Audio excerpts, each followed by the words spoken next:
বান মারে কিভাবে, আপনি জানলে অবাক হবেন। আজকে আমি আপনাদেরকে এমন একটি তথ্য দেব, যে তথ্যটি জানলে আপনি অবাক হয়ে যাবেন, আশ্চর্য হয়ে যাবেন। যে তথ্যটি কেউ কখনো দিবে না, আপনাকে কেউ দিবে না, এবং আপনি বই থেকেও সঠিক তথ্য পাবেন না, আমি আশা করি। কারণ এইটি বইয়ের মধ্যে ভালো করে উল্লেখ করা নেই। যারা লেখে তারাও এই বিষয় সাবধানের সঙ্গে লেখে, তারাও অনেক সময় এই বিষয়গুলো থেকে অনেক বিষয় আপনার অজ্ঞ থাকে। আমরা অনেক রুগী পেয়েছি, এবং এই কাজ করতে করতে আমরা যেটা পেয়েছি, বুঝতে পেরেছি, আপনার জাদুকররা যারা কুফরি কাজ করে, তারা আপনার এমন কিছু বস্তু আনে, যে বস্তুর নামগুলো এখন মুখে নেওয়া কোনোভাবে উচিত হবে না, আমি নামগুলো নিতে পারছি না। এমন কিছু তারা বস্তু, নাপাকি বস্তু তারা সংগ্রহ করে। আপনি বেশিরভাগ খোঁজ করে দেখবেন, কুফরিকারী যে সকল কবিরাজ আছে, তারা বিয়ে করে 2টা 3টা 4টা। আপনি খোঁজ নিয়ে দেখবেন তাদের একাধিক বউ রয়েছে, খোঁজ নিয়ে দেখবেন তাদের একাধিক সংসার। তারা এমন কিছু নাপাকির মাধ্যমে এই জাদুগুলো করে। তারা একটা পাঠাকে তারা বলি দেয়, পাঠা বলি দেয়। কীভাবে? তারা পাঠা আনার পর তারা বলে যে, হে আমাদের মহাশক্তি, ইবলিসের নাম নিয়ে তারা জবাই করে।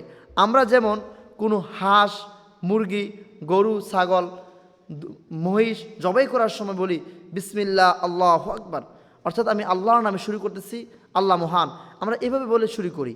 ঠিক এরা কি করে? এরা বলে হে মহান শক্তি আমাদের, ইবলিসের নাম নিয়ে তারা এটা জবাই করে। নাউজুবিল্লাহ। জবাই করার পরে এই পাঠার শরীরের এমন এক বিশেষ অঙ্গ, এমন একটা জিনিস দিয়ে তারা বান মারে। বান মারার পরে তারা কি করে?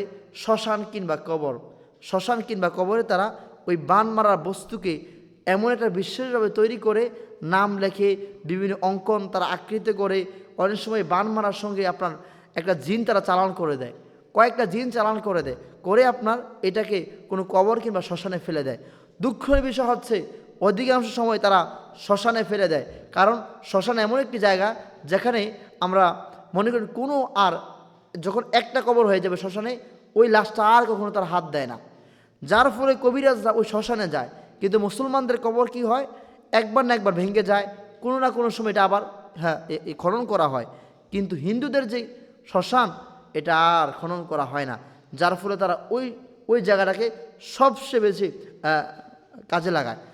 এভাবে বান মারা হয়, এবং তারা বান মারার জন্য যারা বান মারে, তারা 1 থেকে 1.5 লক্ষ টাকা নিয়ে থাকে। চিন্তা করেন, বানের মধ্যে অনেক প্রকার আছে। মাথার মধ্যে বান মারে হাতের মধ্যে, বান মারে প্যারালাইসিসের জন্য, বান মারে আপনার বাচ্চা হবে না, বান মারলে আপনার বিয়ে হবে না, আবার মেয়াদি বান আছে, আবার আপনার বান মারে আপনার মনে করেন যে আপনাকে মেরে ফেলে, মরণ বান বলা হয়। অর্থাৎ তারা এমন একটা নির্দিষ্ট সময় দিবে, আপনি ওই সময়ের মধ্যে মারা যাবেন, এমন নির্দিষ্ট সময় দিবে। এখন আপনি বলবেন এগুলো থেকে বাঁচার উপায় কি? আমি আপনাদেরকে বলবো, বাঁচার জন্য আল্লাহ কালামুল্লাহ দিয়েছে, আল্লাহর কোরআন রয়েছে।